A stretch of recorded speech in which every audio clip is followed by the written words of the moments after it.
जय सिया राम दोस्तों। तो आज हम बात करेंगे गुरु पुष्य योग के बारे में, जो कि बनने जा रहा है 29 दिसंबर 2023 को।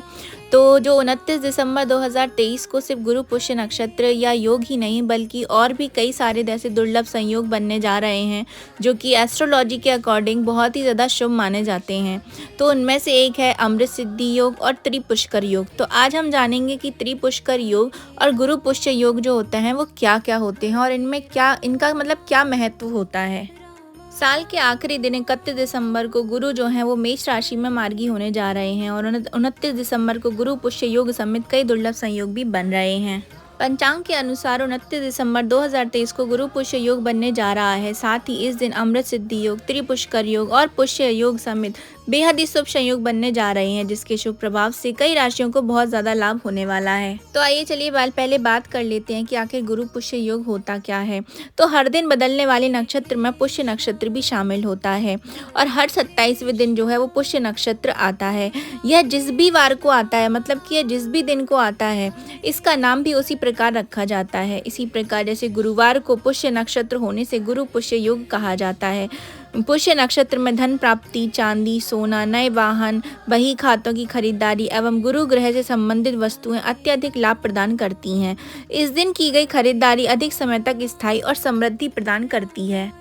इस दिन की गई सुवर्ण अथवा गुरु ग्रह से संबंधित वस्तुएं अत्यधिक लाभ प्रदान करती हैं। जैसे कि आप यदि पीला पुखराज पुष्य नक्षत्र में धारण करते हैं तो ये अत्यधिक शुभ माना जाता है।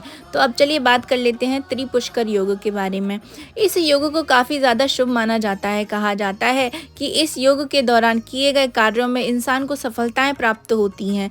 3 ग्रहों के मिलने से यह योग बनता है और खासकर शनिवार और रविवार के दिन आने वाले इस योग से ज़बरदस्त फायदा होता है। मंगल, शनि और रवि, इनमें से किसी भी दिन आने वाली द्वितीया, सप्तमी या द्वादशी तिथि को त्रिपुष्कर योग कहते हैं। इस योग में धन लाभ होने से तिगुना फायदा मिलता है। ऐसा भी कहा जाता है कि इस दौरान किए गए शुभ कार्यों को जीवन में 3 बार करने का मौका जरूर मिलता है। मकान, वाहन, आभूषण या कोई कीमती वस्तु बनाने के लिए यह योग बहुत ही ज्यादा शुभ माना जाता है। इस योग के समय किसी भी काम को करते समय सावधानी रखनी चाहिए, क्योंकि इस समय किए गए कामों का जो फल है वो तिगुना मिलता है। इसलिए इस दौरान कर्ज लेने से बचना चाहिए। साथ ही साथ वस्तुओं को बेचने से भी बचना चाहिए। किसी कीमती वस्तु का खोना इस दौरान बहुत ही ज़्यादा अशुभ माना जाता है। तिगुना लाभ मिलने वाले इस योग के दौरान धन संबंधी शुभ काम करने चाहिए, पूजा पाठ करना चाहिए और धार्मिक यात्राएं करना भी काफ़ी ज़्यादा शुभ माना जाता है। कीमती वस्तुएं जैसे सोना, चांदी की खरीदारी करना, इस योग के दौरान जमा किया हुआ पैसा आपके लिए फलदायी साबित हो सकता है, जिससे भविष्य में आपका बैंक बैलेंस बढ़ने की भी संभावना ज़्यादा होती है। आप इस शुभ योग या फिर शुभ समय में अपने लिए ज़मीन जायदाद खरीद सकते हैं। इससे आपकी संपत्ति में बढ़ोतरी होने के आसार होते हैं। साथ ही व्यापार से जुड़े बड़े सौदे करने के लिए यह समय सबसे ज़्यादा उचित होता है।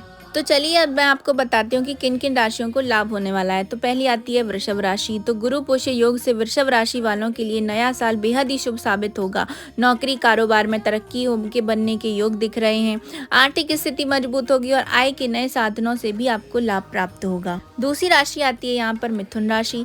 तो 29 दिसंबर को बनने वाले अद्भुत संयोग के शुभ प्रभाव से मिथुन राशि वालों की किस्मत चमक उठेगी। सभी कार्यों में भाग्य साथ देगा और करियर की ऊंचाइयों पर पहुंचने के कई अवसर आपको प्राप्त होंगे।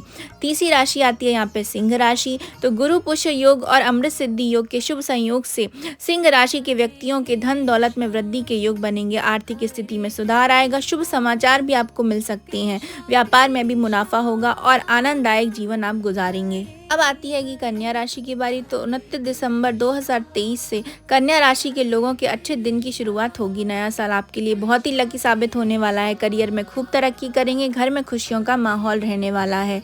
तो ये थी मेरी छोटी सी जानकारी त्रिपुष्कर योग, गुरु पुष्य योग और कुछ राशियों के बारे में। आपको कैसी लगी कमेंट बॉक्स में ज़रूर बताएं।